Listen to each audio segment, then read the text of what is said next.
Ladies and gentlemen, so much welcome. My name is the one, the king himself, on BTM TV and on Celeb Jazz Like YouTube. Twabagala nnyo tubaniza nnyo this another episode. Yes. Ndino mukulu the legendary Sam Bagenda era ng'olunaku lwaleero. I grew up watching him on television nga tugezaako okulaba ebintu bino ebigenda mu maaso mu biseera biri nga tunyumirwa nnyo naye ng'ebiseera bye baali batugoba nnyo ku TV. So lwaleero nfunye omukisa okulaba muno ntulako naye agenda kuba tunyumyamu wanne wali ogezaako okuba nga tukachinga up. Soko obuzako kuba na Uganda abakulaba n'abawagizi bo bonna ku BTM TV.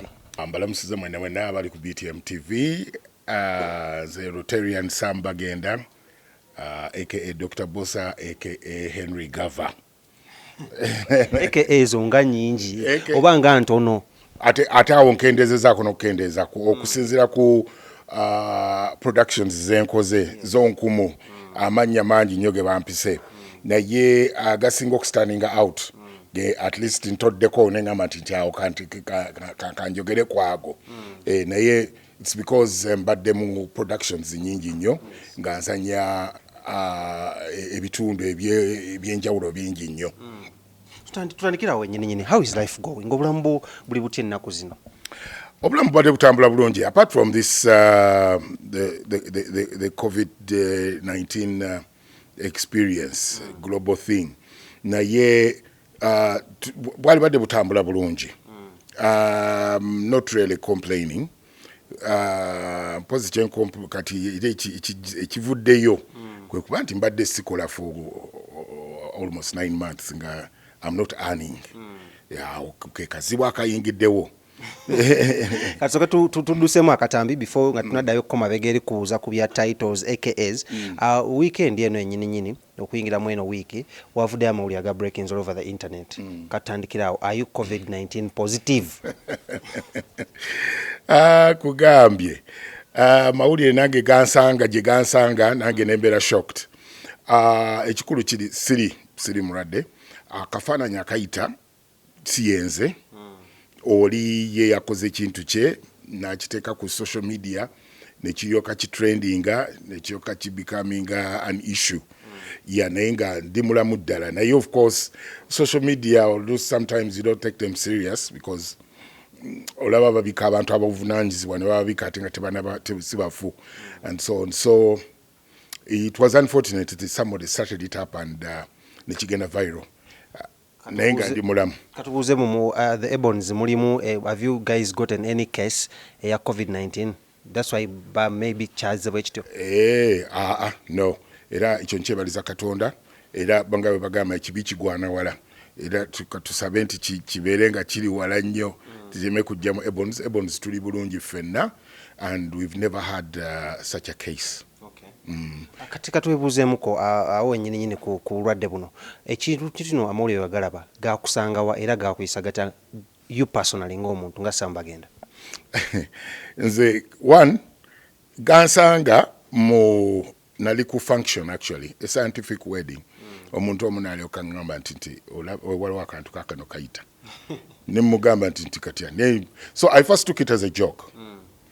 The next day nenkivaako the next day nindyoka ngenda ku rehearsals for this show ya online gye twagala okukola.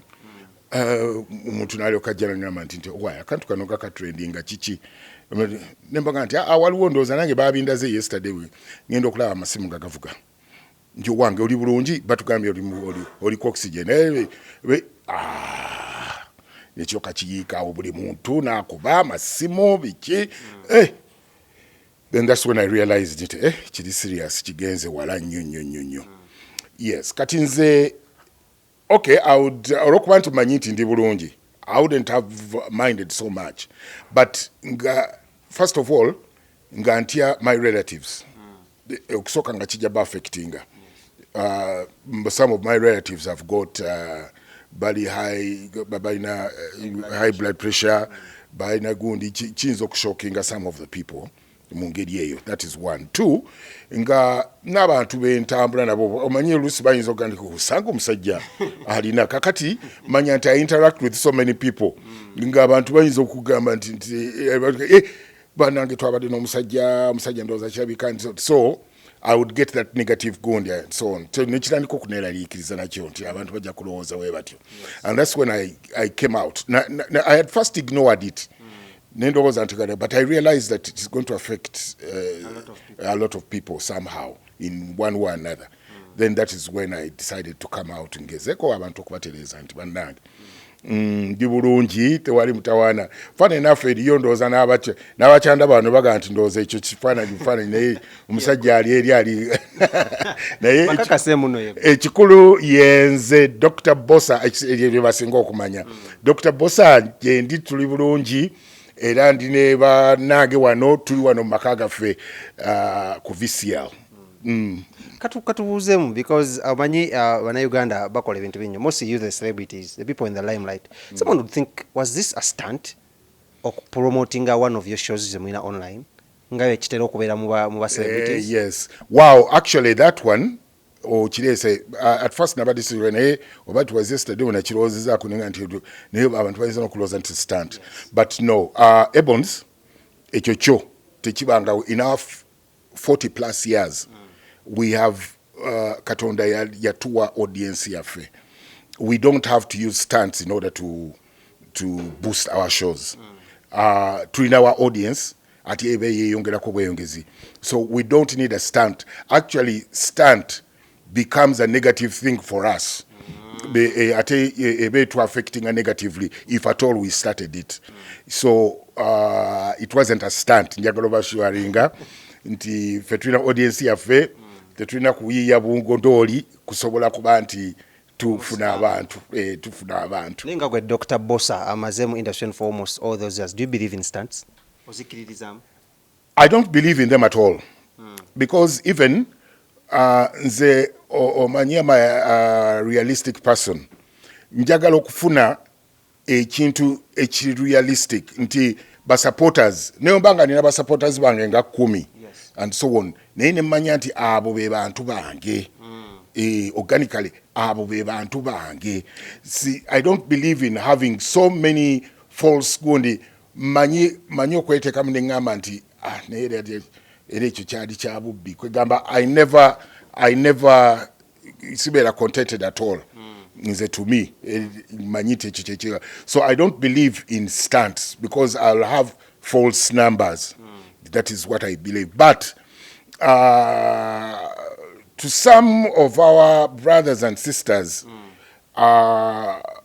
oluusi bambi bakola ebintu byabwe nga biganye okupuulinga biganye okukwatayo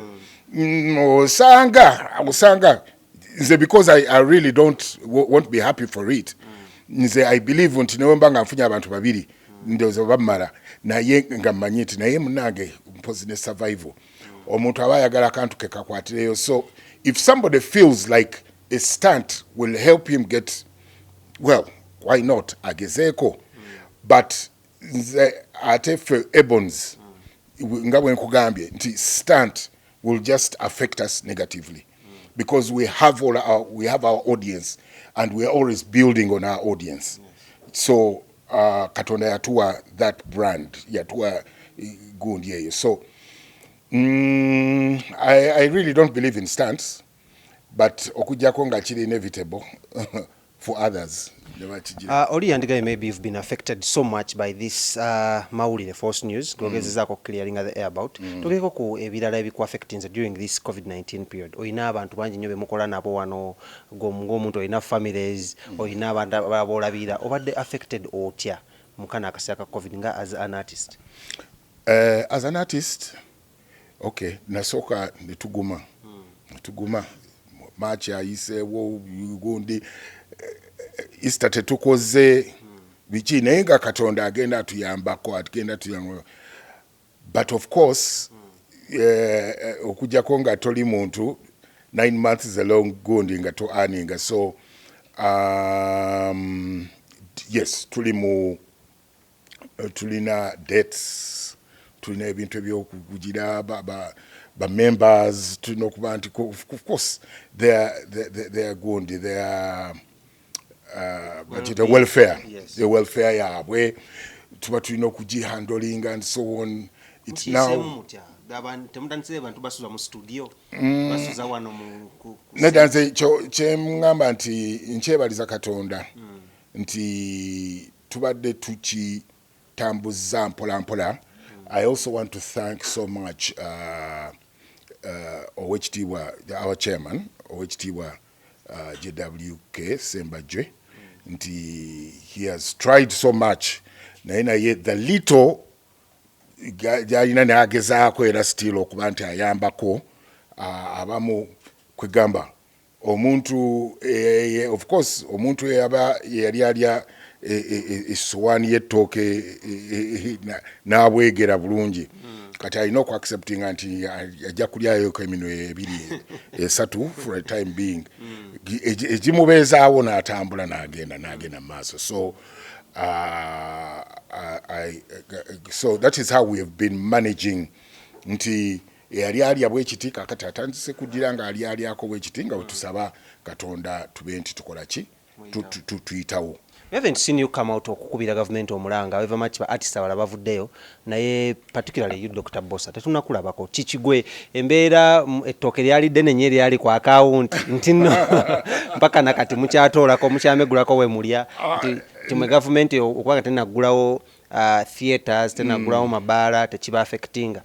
No, kitu affectinga and I understand but sometimes olusi olina kubaako with an element of patience. Yes. Nti babadde bagenda bagamba nti ngenda kubaggulawoko babadde bagenda bataataako ebintu ebimu nga bw'ogumiikiriza nga bw'olowooza nti nteno naye kaakati of course nange kati I really come out because ngenza okulaba nga we are so much left out.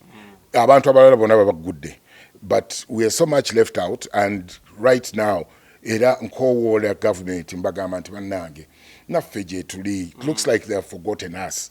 Naffe gye tuli tubadde tetu earning for 9 months. I know their fear okuba nti tujja collecting abantu bangi nnyo and so on but I think ku kizibu kye tulina we are going to follow the SOPs.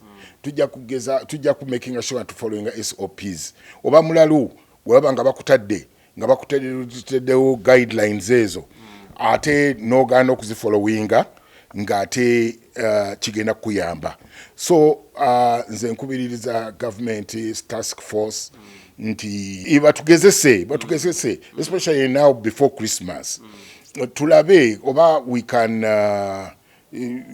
follow and stick to the guidelines ze batuwa tusobola okusurvivinga.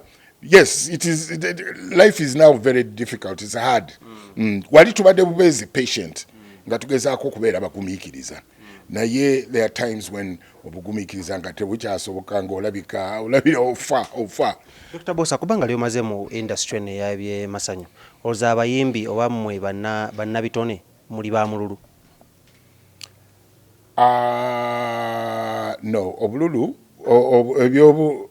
omululu it is an individual kind of thing. Okay. Yes, that well, Jesus oyinza okubanga obwakulibwa mu family erina buli kintu kyonna naye nga abaana muli bana bamujuga naye muvaamu omwana nga ye newankubadde ebintu byonna birina naye nga ate wa mululu. So it's an individual thing nti I can't rule out the fact that eriyo abamu kuba fellow artists abayinza okuba ab'omululu naye ate eriyo abali contented with what they have and how they are living and so on. Kubanga omulanga guno gwe mukubira government okubata abantu bemwagala okuperformingira okuleeta basasula ivulu bino naye nabo bayise mu kaseera akazibu kyo bankubuuza ekibuzo kyo ky'omuntu olowooza muno mwagala kenula aka akatono kebadde basigazza oba kebagezaako kubanga bafuna okubeezaawo family okwejja mu pandemic ene baddewo? Yes, anti kakati omanyi buli omu kintu kimunyiga mu ngeri ye. Waliwo ddala nga muntu kimunyize nnyo n'afeelinga nga ali on the wall. When somebody is really pushed to the wall, reacting mu ngeri ye differently and so on. So some of our fellow artists are really pushed to the wall and as I would say nti of course nange nga bw'obadde ogambye nti mbadde patient tubadde tuli patient nga tukyagezaako but we now feel like we are now really kati ne Christmas tujiraba yiyo tugenda kujifiirwa kagamba nawe I now come out and say that banange we are really badly off, something should come up. So it depends on the impact omuntu jaba feelings ne jaba alina mu nengeri gye kiba kimu affecting ekintu.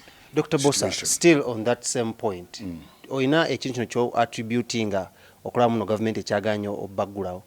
Come again? Oyinayo ensonga zoga muno maybe ABCD zezetede government okubanga ffe beesembezaayo oba oliawo nga tenatuggulawo. No. Nsirina nnyo. Nze kyendowooza nti babadde abawa gundi, because I think they advise. There is a task force which keeps on advising it. Tuteeko kino. Yes, so I feel nti babadde bagenda bata, but of course entertainers sometimes there is that element nti abo bakusanyusa right now we need kwegamba, there is that element I think people are thinking about task force tebayinza okulowooza nti abo masanyu tujira tukola ku bintu ebikwata ku bantu ku bintu bulijjo and so on. We bayinza okuba nga babitunulira nti bintu bya kusaaga nti amasanyu tujja tugaleka since we've got serious things.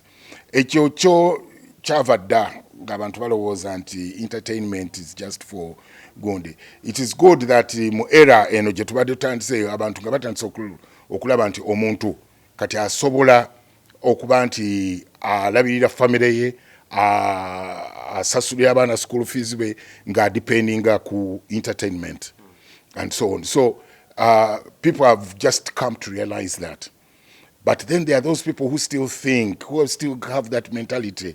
Nti aba entertainers bintu bya kusaaga bijja kupitwala webitu. So I feel that is kyekiriwo kye balowooza. So they haven't taken us that serious. They think that we can still survive somehow. Let's talk about artist involvement. Nabitono kwegatta mu politics, active politics. Don't you think that eyinza okuba ensonga emu ku ezo eziza okuba nga ziyitedde okuba nga mmwe bannabitone bakyaganya obaggulawo? No, I don't think so. Nze sikirowooza nti kyekyo. Nze effect eri yesinga okubeera nti gye ndowooza nti babadde tebatutwala so serious. But of course ba artists okubeera gundi omanyi okuyingira mu politics, it's an era. Gundi etuuka. There's a time when saloons wezali nyinyi abantu nga buli omu atandika business akola saloon. There are times when it was take away nayo nga zali nyinyi. Of course kati this time round some artists feel like politics is also the in thing. So yes, many have gone into politics, but others nafe tusigaddeyo tumeka wandi kate ubana agenda politics entertainment industry nebetea. So some of us have stayed in the entertainment making sure anti industry yes etambula.